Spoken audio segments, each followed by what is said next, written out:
नाज़रीन इकराम, इस वक्त पाकिस्तान की सियासत का महवर और तमाम तर सियासतदानों की नजरें सिर्फ और सिर्फ नवंबर के महीने में होने वाली अहम तरीन तैनाती पर हैं। और ये नवंबर की तैनाती भी बहुत से सियासतदानों के लिए ड्रोना ख्वाब एक शख्सियत की वजह से बनी रही। लेकिन अब एक और इंकशाफ हुआ और जनरल फैज हमीद के हवाले से खबर आई और अब ये पूरे का पूरा मामला आप देख लें, बैक टू बैक खबरें दी जा रही हैं और वो बहुत एक्टिव हो चुके हैं और पूरे के पूरे प्रोसेस के अंदर अपना एक रोल वो बड़ा मुतनाज़ किस्म का प्ले करना शुरू हो चुके हैं। दावे किए जा रहे हैं कि नवाज शरीफ ने फलां का नाम ले दिया, आर्मी चीफ किसी और को चीफ चाहते हैं। इसके साथ ही साथ एस्टेब्लिशमेंट के साथ नवाज शरीफ की डील पर खुलकर बात होना शुरू हो चुकी है। नवाज शरीफ ने जो चीजें हुई, इनकलाबी प्रेस कॉन्फ्रेंस हुई, ये दिल से दिल की गुफ्तगू का भांडा फोड़ेंगे और इमरान खान के लिए एक नया मौका पैदा हो चुका है। ये सारी पेशरफ्त है। सबसे पहले नवाज शरीफ ने हार्ट टू हार्ट एक खिताब किया। गुज़श्ता भी इससे पहले भी मुलाकातें होती रही। एक इन्होंने अपनी मुलाकात की, इसमें मखसूस सहाफी बुलवाए, वो खुद शूट की और एडिट करके लगाएंगे। इस वीडियो में एडिट क्या करना है और अपने दरबारी सहाफियों के साथ दिल की बातें की। ये किसी के ऊपर इल्जाम लगाने की बात नहीं है, जाहिरी बात है ये होते हैं, ऐसे ही हैं। नवाज शरीफ ने इन्हें बुलाया और नवाज शरीफ ने गुफ्तगू की और फिर इसे एडिट किया गया और फिर पाकिस्तान के तमाम तर टीवी चैनल्स पर इसको लाइव दिखाया गया। पैमरा से सिर्फ इतनी दरखास्त है कि नवाज शरीफ की तकरीर रोक नहीं सकते, लेकिन कम से कम वो जो नोटिफिकेशन था कि कोई सजा याफ्ता मुजरम टीवी पर नहीं आ सकता, वो नोटिफिकेशन वापस ले लें, क्योंकि अभी तक वो मुजरम ही है। कम से कम कानून का थोड़ा सा भरम रह जाए, ज्यादा मजाक ना उड़े, थोड़ा उड़ जाए, क्योंकि डील तो हो चुकी है। अब नवाज शरीफ ने यह बात की कि मुझे तो ताहयात नाअहल कर दिया गया, अब कानून पर सोचा जा रहा है। सजा याफ्ता मुजरिम सुप्रीम कोर्ट को डिस्कस कर रहा है। और इससे पहले जब इनकी तकरीर बंद हुई थी, उस वक्त भी वो पाकिस्तान के इदारों, आर्मी चीफ और DGISI को मुर्द इल्जाम ठहरा रहे थे। फवाद चौधरी ने कहा कि हार्ट टू हार्ट जो है वो कैसे कर सकते हैं जबकि इनकी एस्टेब्लिशमेंट के साथ डील हुई है। फवाद चौधरी एक ही पर्सन है, वो इमरान खान की किचन कैबिनेट या इनके वो चंद यार हैं, उनमें से एक हैं, इस पूरे मामले के अंदर मौजूद हैं। तो फवाद चौधरी की तरफ से ये बात करनी बहुत अहमियत रखती है। अगर हम पूरे सिनेरियो को देखें तो जाहिर बात है NRO2 की तकमील है, वो इस वक्त ही होनी है जब नवाज शरीफ में वापस आना है। इनके सहाफी प्रेशराइज कर चुके हैं कि अब शहर दस्तूर पर कानून को डंडा चलाया, इनकी करप्शन की दास्तानें एक्सपोज होंगी। ये सारी चीजें किसके बहा पर हो रही हैं? अब वही जाहिर बात है कि इसी तरह अंधेर नगरी चौपट राज है। ये देश वाकई अंधे लोगों का है। अब यहाँ पर नाज़रीन इकराम जो पाकिस्तान के आर्मी चीफ ओहदा है और हम बड़े दिल से बात कर रहे हैं कि ये अहम तरीन ओहदा है और हमारी कोशिश रही है कि इस ओहदे के हवाले से नाम भी ना लें। जो उम्मीदवार हैं इनके हवाले से बातें हो रही हैं। जो एक दौर में एंटी एस्टेब्लिशमेंट होते थे और एक नया बयानिया बनाने के लिए वो एक साइड पर हो रहे हैं, लेकिन अब इसका एस्टेब्लिशमेंट को नुकसान पहुंच रहा है। ये सहाफी इदारों के वेल विशर नहीं हो सकते, सिर्फ मुहब्बे वतन सहाफी ही खैरखा हैं पाकिस्तान के। ये लोग तो सौदागर हैं और ये सौदा करते हैं। यहाँ पर पूरा ग्रुप है, हामिद मीर, असतूर, एजाज सैयद भी इस ग्रुप का हिस्सा है। जाहिर बात है इन्होंने कहा कि 2-3 नामों पर बात हो रही है कि ये फैसला हो चुका, ये 3-4 बंदे होने हैं, ये डिसाइड हो गया कि किसने चीफ नहीं बनना। ये सारे कौमी सलामती के मामले पर सहाफियों को पता है। ये कह रहे हैं कि जनूबी पंजाब वाली साइड पर पाकिस्तान के आर्मी के एक कोर कमांडर हैं, ये असतूर इंकशाफ करता है कि वो अपनी फैमिली की छुट्टियों की वजह से इन्होंने छुट्टियां ली और इन छुट्टियों के अंदर बड़ी अहम तरीन मुलाकातें की और इनका इदारा इनकी निगरानी करता रहा और इनकी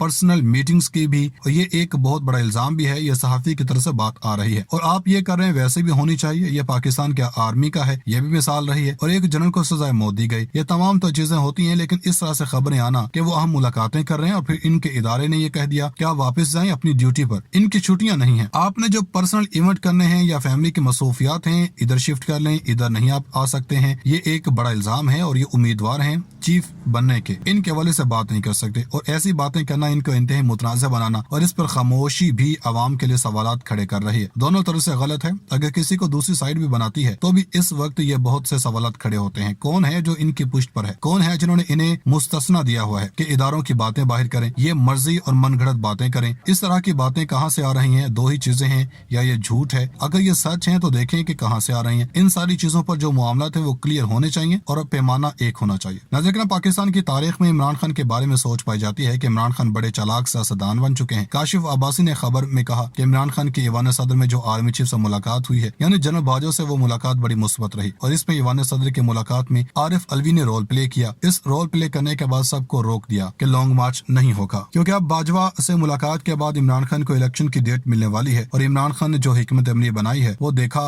ये रहे हैं कि इनकी नाराजगी जिनके साथ है वो खराब है, लेकिन फ्रंट पर यह मामला चल रहा है कि इनके ताल्लुकात खराब हैं और बैक एंड पर ये चीजें हैं कि गालिबन लॉन्ग मार्च की जरूरत नहीं होगी, इलेक्शन अनाउंस हो जाएंगे। ये काशिफ अब्बासी ने बात की। अब हम जो खबर देने चाह रहे हैं वो दिल थाम का सुननी है। सूरत-ए-हाल ये पैदा हुई है कि बज़ाहिर ये लग रहा है कि मरीम नवाज लंदन चली गई हैं, नवाज शरीफ से मुलाकात हुई है, वो NRO तो लेकर गई है, शहबाज शरीफ के मामलात भी ऐसे ही रही हैं। नून लीग और पीडीएम को लग रहा है कि हमारे साथ गेम हो रही है। इनको लग रहा है कि पसे पर्दा मामलात और हैं। अब आर्मी चीफ ने ऐलान किया कि फौज सियासत में नहीं आएगी, सियासत से दूर रहेगी, लिहाजा मैं अपनी मुद्दत पूरी करके रिटायर हो जाऊंगा। अब यहाँ पर जो सवाल खड़ा होता है कि इनकी रिटायरमेंट की तारीख क्या है, इनकी नवंबर के अंदर या मार्च के अंदर ऑफिशियल जाकर होती है या कोई और वक्त है। इस पर नून लीग को समझ नहीं आ रही कि हो क्या रहा है। कहानी का रुख बड़ा मजेदार हो गया कि इमरान खान इस वक्त हिकमत अमली ये बना रहे हैं कि कुछ ऐसी गड़बड़ हो जाए कि आर्मी चीफ रह जाएं और कुछ अरसे तक रह जाएं। अब इमरान खान के साथ मीटिंग हुई पार्टी रहनुमाओं की। इन्होंने पूछा कि ठीक है, हम पाकिस्तान से लोग लेकर इस्लामाबाद पहुंच जाते हैं, लॉन्ग मार्च बड़े लेवल का हो जाता है, धरना देना है, धरना तो बंद गली में चले जाते हैं, आप बैठे रहते हैं, आपको डी चौक दे दिया जाता है, इससे तो मसला हल होने वाला नहीं। नाज़रीन, अफसोस के धड़ाबंदी और जोर तोड़ के सियासत के आदी नवाज शरीफ को अवामी ताकत के बल पर अपना और अवाम का हक लेना नहीं आया। सद अफसोस कि इनकी बेटी मरियम को नवाज शरीफ की सूरत में कुदरत की तरफ से अता करदा करिश्माती क़यादत, अवामी मकबूलियत और खुदा दाद सलाहियत के पैकर का दुरुस्त इस्तेमाल करना न आया। अब बात नाजुक मोड़ों और दोराहों से कहीं आगे निकल चुकी है। सबको लगा था कि शहबाज शरीफ की हुकूमत आते ही नवाज शरीफ की पाकिस्तान में शानदार वापसी होगी और वो एक बार फिर इक़्तिदार संभालते नजर आएंगे, लेकिन इमरान खान ने तमाम मंसूबों को मलिया मेट कर दिया। मीडिया रिपोर्ट्स के मुताबिक नवाज शरीफ की फौरी वतन वापसी के इम्कानात मादूम हो गए। इनकी वापसी आइंदा साल या फिर आम इंतखाबात से कबल मुतवक्के है। नवाज शरीफ ने इंतकामी कार्रवाइयों पर आला सतह का कमीशन बनाने का मुतालबा किया। इनका मौक़िफ़ है कि कमीशन केसेस के हक़ाइक़ और पस पर्दा तफसीलात सामने लाकर अदालत में पेश करे। अदालत कमीशन रिपोर्ट्स पर मेरिट पर फैसला दे ताकि मैं सुरखरू होकर वापस आऊँ। ये दावा निजी टीवी चैनल ने पार्टी ज़राए के हवाले से किया। पार्टी ज़राए के हवाले से कहा कि वतन वापसी के मामले पर नवाज शरीफ और मरियम नवाज के लंदन में तफसीली सियासी मुशावरत हुई। कायद नून लीग की रवां साल के दौरान वापसी के इम्कानात इंतहाई कम है। पार्टी ज़राए का कहना है कि नवाज शरीफ की वापसी आइंदा साल के दौरान आम इंतखाबात से कबल मुतवक्के है और अदालती फैसले की रोशनी में होगी। मरियम नवाज पार्टी कायद का मुतालबा मुख्तदर हलकों को पेश करने के लिए लीगी रहनुमा को हिदायत देंगी। पार्लियामेंट, अवाम और पार्टी सतह पर नवाज शरीफ के मुतालबे पर आवाज बुलंद की जाएगी। नाज़रीन, इत्तेहादी हुकूमत का इमरान खान को अवामी नज़रों में गिराने का मंसूबा खटाई में पड़ गया। कप्तान दिन दुगनी और रात चुगनी शोहरत के मनाजिल तय कर रहे हैं और अवाम के हर दिल अजीज बनते जा रहे हैं, लेकिन हुक्मरान जमात को ये बात हजम नहीं हो रही। इसलिए कप्तान के खिलाफ कभी झूठे केसेस बनाते हैं, कभी जाली ऑडियोज लीक्स वायरल करते हैं। ताज़ा मीडिया रिपोर्ट के मुताबिक ऑडियो लीक्स तहकीकात में अहम पेशरफ्त सामने आई है। वज़ीर-ए-आज़म हाउस की ऑडियो लीक्स होने के बाद तहलका मचा हुआ है। वज़ीर-ए-आज़म शहबाज शरीफ की ऑडियो लीक हुई जिसमें नून लीगी रहनुमा भी शामिल थे, तो बाद असा इमरान खान की ऑडियो लीक होना शुरू हो गई। गुज़श्ता जुमा को एक ही दिन में इमरान खान की 2 ऑडियो लीक हुई और इन ऑडियो लीक के बारे में तहकीकात के लिए कमेटी बनाई गई। इमरान खान ने अदालत जाने का ऐलान किया है। ताहम खबर यह है कि तहकीकाती इदारों ने 2 हैकर्स को गिरफ्तार किया जिनसे तहकीकात भी जारी है। दोनों हैकर्स को पंजाब से गिरफ्तार किया गया है। एक हैकर का ताल्लुक रावलपिंडी के तालीमी इदारे और दूसरे का वस्ती पंजाब से है। तहकीकाती इदारों की जन्म से हैकर से तहकीकात की जा रही है। हैकर से इनके हैंडलर्स बारे भी तहकीकात की जा रही है। हैकर से तहकीकात के मुताबिक वज़ीर-ए-आज़म हाउस की सिक्योरिटी में बड़े पैमाने पर तब्दील होने का इम्कान है। वहीं वज़ीर-ए-आज़म हाउस की सिक्योरिटी के कई अफराद गिरफ्तार भी हो सकते हैं। और दूसरी जानब खबर यह भी है कि इलेक्शन कमीशन ने वज़ारत दाखिला की जानब से 90 रोज के लिए ज़िमनी इंतखाबात मौखर करने की सदा पर सिक्योरिटी सूरत-ए-हाल पर मजीद मुशावरत का फैसला किया है।